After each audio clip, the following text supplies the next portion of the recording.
Hey guys, welcome back to our channel. I'm Megan. And I'm Sierra. We are going to be doing another Q&A because we started our summer with one, so another summer is wrapping up. We both just finished our another clinicals. one? We're back together. It's not like we haven't been in each other's vlogs a little bit here and there anyways. We are currently at our week break. This is our last summer break out of our 3 1-week break between our clinicals and starting our fall semester. So we just kind of thought we would catch up with you guys, answer your questions if you had any, and also thank our sponsor for today's video, which is Skillshare. So if you don't know what Skillshare is an online learning community with tons of online classes for you to explore your creativity. Skillshare offers a lot of different class topics, so some of the ones that we think you guys might like are photography, graphic design, and productivity. So the class that Megan and I took was called Starting a Successful Side Hustle by Ali Abdul. So something that I thought was interesting for that class was that it kind of focused on what you need to do to make your side hustle successful, which is kind of the whole point of a side hustle if you're trying to do one.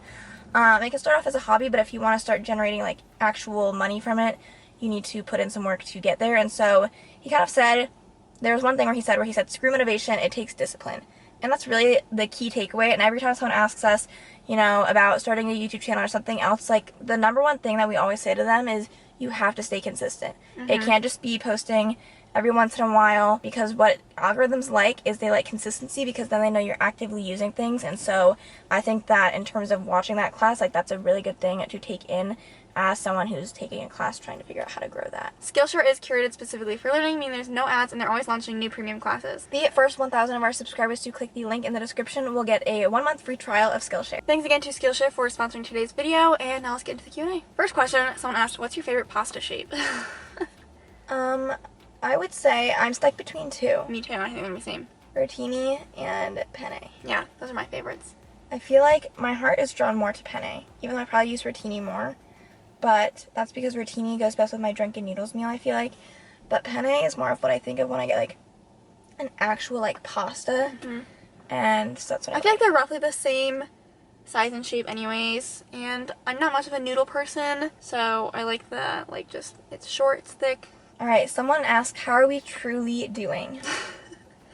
I'm actually doing truly very well, I think. I think I am too. I think that I have been doing pretty well. I would say this summer I had a good experience just with my clinical, and it's been nice having a prolonged break from school, but also still feeling pretty productive with my clinical. I do think that I kind of overshot some of my expectations for my summer at the lake a little bit, but at the same time I figured that out kind of early on, so I've been growing accustomed to my more mundane days at the lake, I guess. I overshot my expectations for what I expected to do, even though there's not as much to do since I was at a lake house, but I was like, oh, I could go to I could use Dad's hot tub, I could go to Grays Lake or Raccoon River, some local beaches. I didn't do hardly any of that. In the hot tub I think I used 3 times or something. Really? That's it? Yeah. You were here for 6 weeks. I know. But I think I, like you said in the beginning, quickly realized how much time I did not have. Or just how tired I would be where I wouldn't feel wanting to necessarily do anything. I wasn't even necessarily mad about it though. I was just all I want to do is relax and not do anything. So yeah, but as far as other stuff, I'm feeling good with school. It was nice to take a break. I'm kind of getting the mindset of okay, I think I'm getting ready to kind of go back. Feel good about my workout schedule.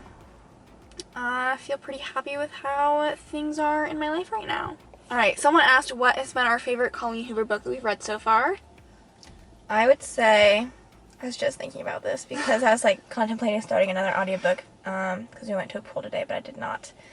I think that my new favorite is Ugly Love. I listened to that as an audiobook just because my commutes made audiobooks much easier to incorporate books into my day. Otherwise, other tops for me are still November 9 or 9th, I don't know. And then Confess was also probably one of my top ones. I think I really liked Verity. It's very different. I forgot about Verity. I just read that one. It was good too. It's very different from one of her other books. It was more of a thriller aspect to it. But I think that was really good. It's probably up there. Again, Confess and November 9th, those are pretty much one and the same. They're very much the same book in my opinion. Yeah. But I loved it, so I was sure, I'll read 2 of the same book. So I like those. And then I have an unpopular opinion. It Ends With Us was not that good. You haven't read it, have you? I did. Or you did. I did not think it was that good. It was good, but it just was making me mad. So I You think should that... read Ugly Love. Okay, I'll keep that in the back of my list. Alright, next person asked, what are we most excited about for the fall? I'm pretty excited about football games. Yeah, definitely excited about going to football games. We have season tickets. I would also say that I'm excited about, I know COVID is still iffy right now, so we'll see where that takes us. But I feel like last fall really felt like just Isolating, couldn't do anything, trapping, isolating, and on the top of worst that, thing we ever. had like a super hard semester academically, so like it was so much work and then so little like relief or relaxed reward. time. It So literally sucked. I'm excited about having that be different this semester and like having like outlets that I can actually like go do things with people and go to football games. And I'm just like, if I can do my first fall semester and like the peak of the pandemic, then like I can do this fall semester. I agree. Alright, someone else asked, best advice for an SPT going into their first clinical. If you guys don't know what SPT stands for, that is a student physical therapist. That's what we are. We just finished our first clinicals. So, as far as advice, I just kind of like filled out my form, so I'm like trying to think of like what I wrote down, because we had to review the sites that we were at. I think try and have like more confidence than you like think you have. Like, I guess, even if you don't know exactly what you're doing or like what is going on, if you exude confidence, your patients are going to like feel more confident in your abilities because they don't know what's going on. Yeah. So if you like, honestly, what I realized is I would feel more comfortable doing stuff the less my CI No, was same. involved, because if your CI is directly overseeing every single thing you're doing, you're so hyper focused on like what they think of what you're doing. Yeah. Versus I if realize it's that just too. you and a patient, like Patients they're don't not going know. to second guess you nearly as much as you're going to second guess yourself as soon as your CI is like directly watching you. So take the opportunity to like, you know, gain their trust, gain their confidence in you, so that they will let you do more things independently, and then you're going to just like feel more independent. Yeah. And more like you know what you're doing, and then also like you're gonna feel more comfortable too. Because I'd be doing like soft tissue stuff and I'd be like, I don't really know what I'm doing, or like if I'm doing this well, and I'd be like, if my CI was like nearby, I'd be like, what if he's just like, what is she doing? or like doing different like passive range of motion stuff. I was like, am I doing this weird? So I just feel like when you have someone who's experienced like your CI watching you, I'm just like, what if they're thinking of like how dumb I look right now? And like I had a great CI, so like Yeah. he probably wasn't thinking that, but I in would my also suggest something that like I think will also help me going into like my future clinicals too, is I would have like, I'd love to go through and review what kind of things that I've learned in musculoskeletal so far to kind of create, and I still don't know everything from musculoskeletal, so it's hard because, you know, you see different diagnoses that like I'm not necessarily familiar with, but for initial evals, I just felt like a lot of times for like the physical examination, I just like really wouldn't know what to do or where to start, and so kind of getting myself reacquainted with like tests and measures beforehand would be useful. And like I definitely, the good thing though is that I know our musculoskeletal class in the fall is going to go and have us be tested over every single thing we've learned so far again, so I know I'm going to have to review the material, and it's going to kind of keep sticking. But one last thing that I have to say that's kind of related to that is like, you learn all this material, and it's like you learn a little bit here about like taking subjective histories, and like you learn something here about like passive range of motion, you learn something here about manual muscle testing, and then all of a sudden you're like in the clinic and you're like, I know all this stuff, like how does it all fit together? So it's like honestly light bulbs going off, and I'm like, oh, I'm doing the initial eval, I'm taking the subjective history at the start, which is like something I learned in this class, and then like now I have to evaluate and examine them, and so I'm like, gonna do like this posture, test and like measure, looking at posture, and then yeah. also like actual tests in musculoskeletal that you're now trying to do, or so yeah. I just feel like it was like sort of a light bulb moment. I was like, No, same. oh, okay, this is when you do this. Here's a good question. What's our favorite and least favorite thing about each other? I'm gonna try and think of like an actual decent answer, so give me a second. Okay, I'll start. So one of my favorite things about Sierra is that she truly, at least in my mind, I feel like you're gonna disagree with what I'm gonna say, but I feel like Sierra really doesn't care what people think of her, which you're probably like, no, I hyperanalyze what everyone thinks of me, but I feel like you don't change your personality or who you are or what you like to do or like what you want, and so I like that. And then this isn't exactly related, but at the same time, Sierra can be a little bit selfish in terms of like doing things for people, because if she doesn't want to do anything, like she literally just won't, and she won't feel bad about it either. Like what? It could be something as simple as like, I don't know, like if I were to say like, hey, could you go like pick something up for me, you might literally just be like, no. Yeah, that's true. You know, just like little things like that. My favorite thing about you. Like, I thought of the least favorite thing first. Let me think of my favorite thing. Okay. My favorite thing about Megan, I feel like you are, in general, like, very go with the flow, but also, like, you're very structured. So it's like, if something needs planned and no one else is doing it, like, you'll do it. That's all her Maggie would say when we were on the Hawaii trip. But then, I was like, the only one. but then That was my also, trip. like, if someone else wants to take the lead, you're like, okay, that's fine. Yeah. Like, it's like, if you need to step up, you will. And then if you don't, you're like, okay, you'll step back and let someone else take the lead. And then my least favorite thing, I kind of have two, because one's like, you just, like, interrupt a lot. I knew you were going to say that. So, I agree. I do. So, that is something that bothers me. But that's also, like, not really a character flaw. So, my second thing is, like, you are, I don't want to, like, say the word judgmental, but, like, you're very quick to be I like... would say judgmental. You're very quick to be like, no, like, that's dumb. Or, like...